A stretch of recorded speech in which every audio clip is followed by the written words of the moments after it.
This feels like it's been a long time since I did this. Do I still know how to vlog? Hello! Good morning, good afternoon, good evening. My name is Nico. Welcome to the vlog. Man, that was so good to say. It really feels like it's been a while since I said it. And truth be told, it has been a while since I said it. As some of you guys might have noticed, it's been a while since my last post. I took a break. But now I'm back. So why did I start again? A few of my friends, they asked about it. Like, when are you gonna do the next vlog? Do you have a vlog coming up? They were just checking up on why, I guess, from a constant stream of posting vlogs and posting content in general, practically like radio silence on this front. I appreciated the concern and the checkups and the encouragement that my friends gave me over the past few months. For me, that was enough motivation to go like, you know what? When you've sort of freed yourself up a bit, and when you have everything that you needed to get in order, restart. Don't be shy. And I'm not. I'm really excited to be in front of the camera again. So here we are. We're here in the vlog, man. Just a few quick updates. You might notice that some stuff's different. Like, I have a tinier mic, and I have a tinier computer in front of me. My condenser mic and my iMac are not here in frame because I have rearranged my room a bit. Like, it's in a dedicated portion of the room now, like my actual workstation where I'll be editing and when I do conference calls for work and stuff like that. I bought a nice, cute microphone. Hello. It's a Godox mic, and I'm trying it out. I hope the audio is decent for this episode. My condenser mic's, arm used to be like the support for my Twice Candy Bong, Candy Bong Z, but I still haven't figured out how to display the Candy Bong Z right now because it doesn't come with a stand like the first edition. So right now, this carafe will have to do. I do have to put this in frame because I gotta rep the 9 ladies. So I think it's time for me to actually show you the stuff that I've been buying despite not making vlogs for them. Okay? I'll show you the first 3. I'm a big fan of Hamilton, the Broadway musical, and when these were announced, I knew I had to buy some. So yeah, I bought these, I think I bought these in August for the 8/8 sale. 8/8? February, March, April, May, June, July, August. Yeah. So for the 8/8 sale, I bought these Funko Pops from several merchants. 2, actually. If I'm not mistaken, it was Geek PH and Bully Boy. So these 2 were from Geek PH, and George Washington was from Bully Boy. Yeah. So let's open the pops. Yes, guys, I take the pops out of the boxes now. There you go. The detail that was put into this. So when Lin-Manuel Miranda plays Hamilton, at the start of the play, he wears a brown coat. In the first part of the play, he wore a brown coat because he was very lowly. He was starting from the ground up. He was on the ground floor. I really like the detail of this pop because the costume, the detailing of the costume, the buttons, and just how this sort of captures that image of Lin-Manuel. I just love the pop, man. I could imagine this pop breaking out into song and just going I'm gonna get a scholarship to King's College. I probably shouldn't brag, but dang, I'm amazed and astonished. Whatever. That was fun. Next guy is Aaron Burr. He's pretty much the foil, the companion, what's the word for it? The contemporary, the friend, and eventually the rival, the enemy. He's a man with a conflict and a bone to pick with Alexander Hamilton throughout years of being gradually slighted. Aaron Burr over here is originally played by a man whose voice is super, super velvety and it's really talented. Originally played by Leslie Odom Jr. A lot can be said about the personality of Aaron Burr also with the stuff that he wears and how he wears it. If you look, he's wearing a purple jacket that he buttons up. If you watch the play, you'll notice that pretty much everyone else wears this, like, wears their coat, wears their jackets like open. His is like closed up because that's how he is as a person. He's very closed off. He doesn't try to reveal his whole hand. Like, he doesn't want to show his hand to the public. He wants to keep a lot of his intentions to himself. This guy killed Hamilton. Shot him between the ribs. And also, something else that I found very interesting about Aaron Burr. Everyone is their own main character in their personal stories. Aaron Burr has like the perspective.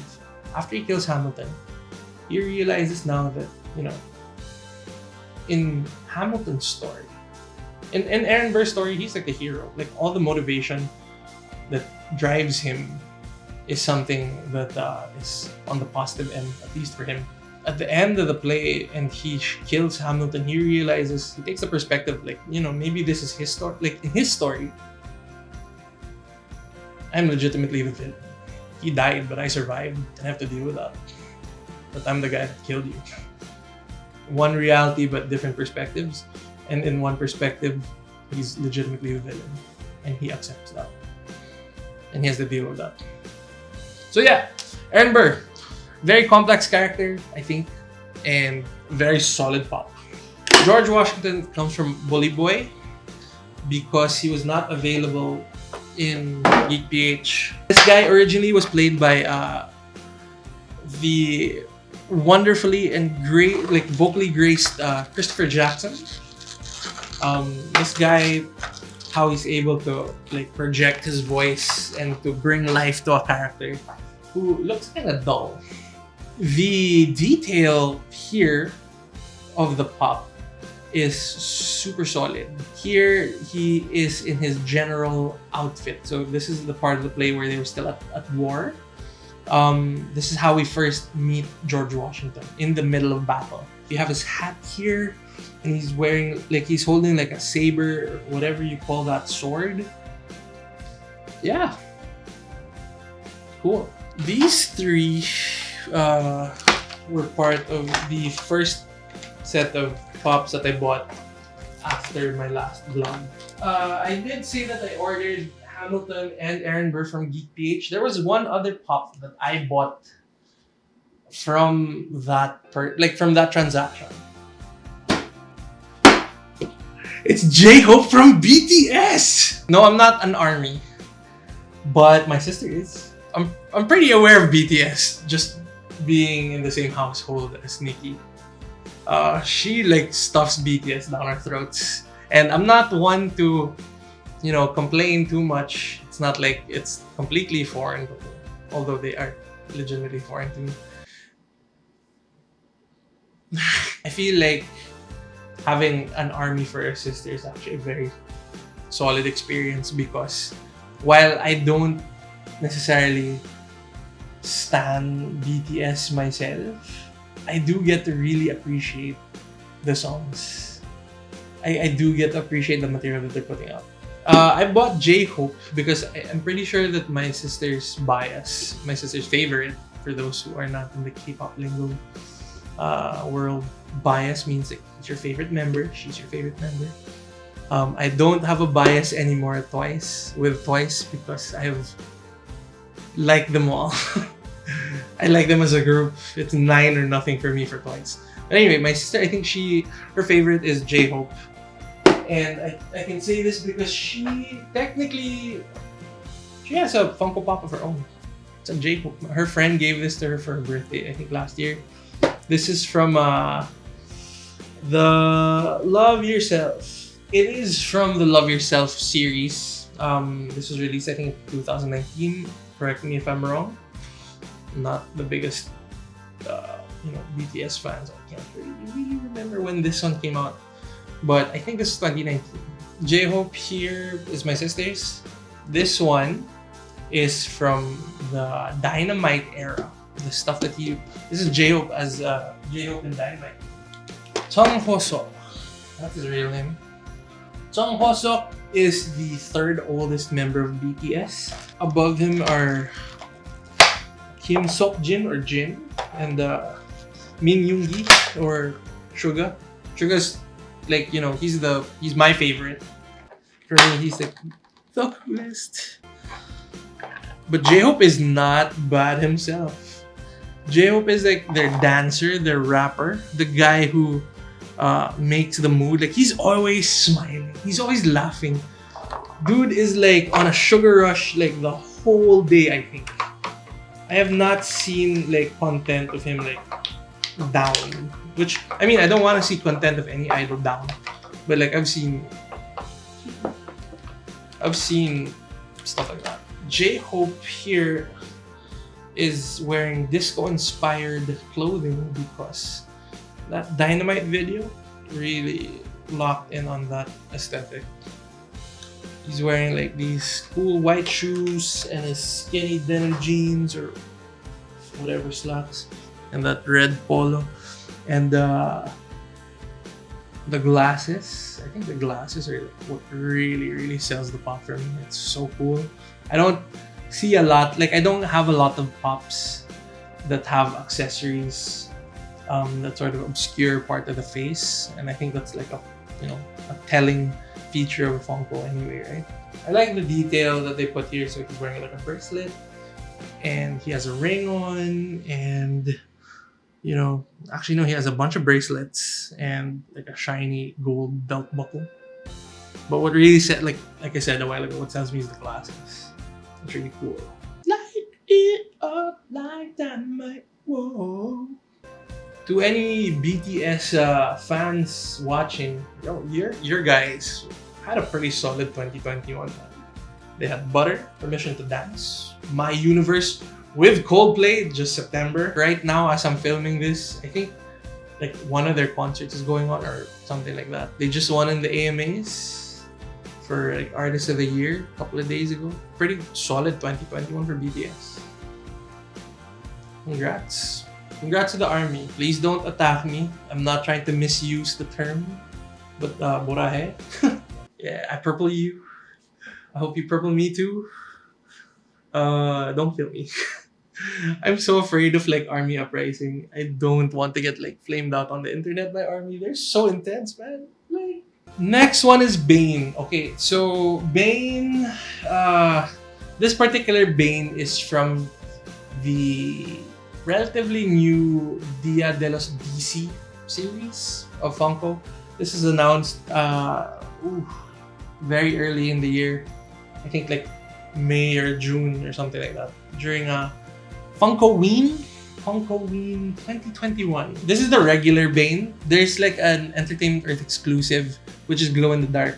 I didn't get that one because I'm creepy as hell. Fun fact about this, so I got this at Phil Bars. This was the first time that I pre-ordered something.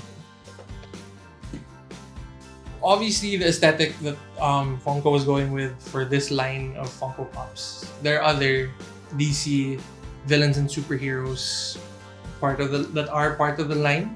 The aesthetic that we're going for is they're banking on Dia de los Muertos or the Day of the Dead. Love the design of this pop. Like, I'm serious. Like, just, you know, from the mask of Bane, like, bro, he looks like a skull. Like, he kind of looks like a skull anyway, but like, this amps it up and adds that colorful flair that I do enjoy. I think I talked about Dia de los Muertos a bit in the episode where I had Miguel from Coco. I will reiterate, like, I do love that aesthetic. It's so colorful, it's so vibrant, it's so morbid but beautiful. Bane kind of looks like a luchador. So he wears a mask, he's a warrior, he's a fighter. The mask Bane has, like, it's a textured zipper on the top of the head. On the back, he has a lot of tubings going on, like to sort of like fuel his venom, or like, you know, the super double juice that he has to like get really strong. When he has like cute red boots for like, they really look like a wrestler's boot. It's a pretty nice pop, and that's why out of all of them, you know, because they had Batman, they had the Joker, they had the Flash, there was a Harley Quinn, I think. I mean, like, you know, out of all of them, the design of this one really just stood out to me. So I got that Bane in October, and I didn't buy anything until a month after. I got busy at work. And that's when I started, like, I think that was the period when I started to explore the outside again. Me and my friend Raji went to Green Hills just to see, like, yo, what's the world like now? I don't go out unless it's for work. I was fully vaccinated, and you know, society was starting to open up again, and I wanted to not be afraid to go out of the house. I have a life to live, and we just have to be careful. Very, very, very, very careful. Very careful. Next pop that I want to open is Benny the Bull. Bro! This was announced a couple of months ago. Funko said that they were going to come out with a bunch of new NBA related pops. So new players, and they had new mascots. They had Benny the Bull, the official mascot of the Chicago Bulls. No, this is a this is a Phillies hat. Where's my Bulls hat? Is over there. But it's red. When I heard that the Funko was gonna come out with a Benny the Bull, I knew I had to. Oh God, I had to get this one for myself. It's so hard to find recently. I think out of all the mascots that got released, so I think they had a Coyote from San Antonio, Hugo the Hornet from Charlotte, the Suns Gorilla, and you know, these are cool mascots and all, but like, sorry, they don't hold a candle to Benny, bro. Benny is like the best mascot. So Benny the Bull has been the official mascot of the Chicago Bulls since 1969. A guy who worked in PR, his name was Ben Bentley, BB, or don't quote me on the last name, but the guy's name was Benjamin, and he was like the, you know, the stadium announcer, and he was also part of the PR. He was a PR officer or PR manager or whatever. They named their mascot after him. Benny here, he's one of the most iconic sports mascots, period. Just think about it. When the NBA was getting like really global in the 90s, the team of the 90s, undeniably, or the Chicago Bulls led by Michael Jordan, Scottie Pippen, the first part with sila John Paxson and sila Horace Grant, and the latter part with sila Dennis Rodman and Tony Kukoc and Steve Kerr, and you know, all these other names. Those were the games that got televised a lot, and they were broadcasted around the world, and people saw the mascot of that team, Benny. Forbes came out with a list of like, you know, the most top sports mascots, and I saw it as a list, like a listicle, article, and I was so happy to see Benny the Bull to be on the top of that list. And one of my dreams is to go to Chicago, watch a home game, and get to like, you know, do one of the shenanigans of Benny the Bull. Because like he goes to the crowd and just, you know, he interacts with people and gets them to do the most stupid-ish. Like he has a very distinct shtick where he goes to the crowd and he has like a big bag of popcorn and he just like makes a mess in whatever row to get the fans laughing. Benny over here, he's wearing an away Bulls jersey. He's wearing number 1. I like the fact that he sort of shares a jersey number with my favorite Bull, Derrick Rose. So, you know, it looks like it's Derrick Rose's jersey that he's wearing, but if you flip it, it says Benny. Yeah, and Benny has his like, you know, his dyed hair, you know, just to add a little fire to the look of the mascot. I just love this pop so much. As a fan of the Chicago Bulls, this brings me a lot of joy. This is definitely like staying in my collection. I bought Benny the Bull in Co. This is the first time I went to that store and I went around it. I didn't find it. My best friend Raji had the super solid ability to like spot it. I guess I missed it. As we were leaving, or you know, as I was just sulking in the corner because I was so sad I wanted to buy a Benny the Bull. He showed me like, bro, here you go, dude. And I was like, this is why you're my friend. You watch out, you. Raji. I love you, brother. Anyway, so that's Benny the Bull. I don't even remember how much I paid for Benny the Bull. I did not care. I saw it, I paid for it. I dealt with a credit card bill after. And the Bulls are having like a really good season so far, man. Like, hey, what's next? So I got the Blue Spirit, aka Zuko. Don't tell General Zhao. This is the Blue Spirit from Avatar: The Last Airbender. Like a lot of people on the internet, one of my favorite characters in the show, in the series, is Prince Zuko of the Fire Nation. And Zuko, I feel, is one of the most complex characters because there's so many layers to his motivations and so much development from where he started in the show to where he eventually ended. When I saw this, I was like, that looks like a solid picture. Like, this is something that I'd like to take a picture of. So Zuko as the blue mask is really intriguing because to break Aang out of a fortress full of firebenders, he used no bending at all. All he used were these two swords and his like ninja abilities. But to conceal his identity to both Aang and Fire Nation, he used no bending. So he showed just how competent of a hand-to-hand combat, weaponized combat, agile-based. He showed like he could hold his own, bro. Not bad. The creators of the show actually even said they wanted blue to sort of be like a misdirection. Just so that you don't expect that it's Zuko when it was revealed later. The world in Avatar, they're color-coded as heck, man. You could not wear red if you were part of the Fire Nation. If you were part of the Water Tribes, your wardrobe was like blue, with a bit of beige, with a bit of black, with a bit of blue. You had less options. Anyway, cool ninja figure, bro. Yeah, and like, just the design of the mask itself. Like it's very East Asian. And I could put this like in my room and it would be like my protector. To ward off the evil spirits or something like that. I don't know. Probably not. Anyway. Batman. So, I realized I couldn't call myself too much of a Batman fan, which I am. Because of the lack of Batman Funko Pops. And that idea sort of like sunk into my head and went like, okay, next time I go out, I'm gonna look for a Batman pop.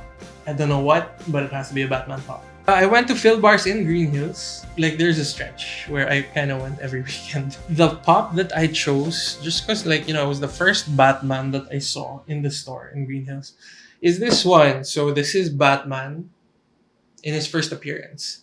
So Batman stories over the years have gotten like super complex. It's not just about a person in crime anymore. There's so many like metaphysical things going on, scientific, mythological. Batman is supposed to be just a dude in a suit fighting petty crimes and serious crimes that are not insanely elaborate. Sure, there's like complexity to a criminal's plan, but like these are still mortals. Batman is for deities and it's been in other dimensions and all that stuff.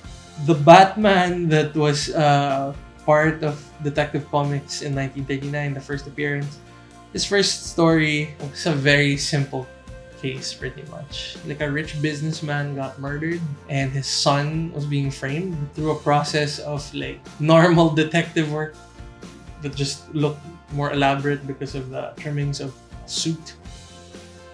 Batman thwarted that crime and she killed the guy.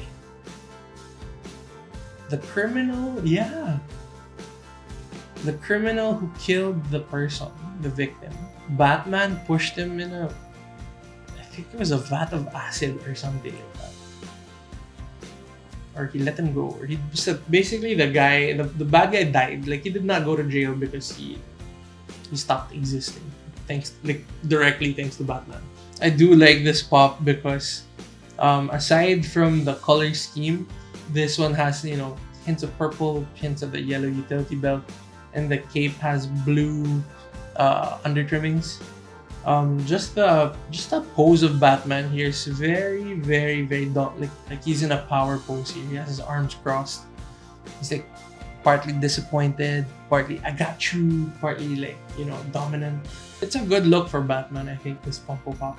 So the interesting thing about when I got that Batman, my loyalty card for Field Bars reached a point where I could get myself a free pop from like a selection of Funko Pops that they had in store.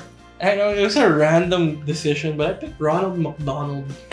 What can you say about Ronald McDonald? He's a clown, showed up first in the 60s. This wasn't the first iteration of McDonald, but this is the one that stuck. And it's kind of creepy. If you're afraid of clown, like you could imagine like how many kids were tormented in their youth just from seeing Ronald McDonald. I myself was not the type of kid that was afraid of mascots, but like I'm pretty sure a lot of kids had the hell wrought out from them just from the mere sight of Ronald McDonald. So, I just bought a few extra pops. I'm kind of lazy to take these out of the box. Gremlins, so I got Gizmo over here, the Mogwai, because as a kid, Gremlins sort of like became my prelude to Furbies. Furbies started with my generation. That's when Tiger Electronics introduced Furbies to the world. They taught us how to, they set us already. You have to take care of this a particular way or else. Furbies sort of like reset. Mogwai, they become Gremlins. Oogie Boogie. I got Oogie Boogie simply because he is part of the movie that shaped most of my Friday nights. As a kid, I watched Nightmare Before Christmas a lot with my cousins. With my older cousins, Ate Coco and Kuya Koy in my house. That was kind of like our tradition. And it's my favorite Christmas/Halloween movie ever.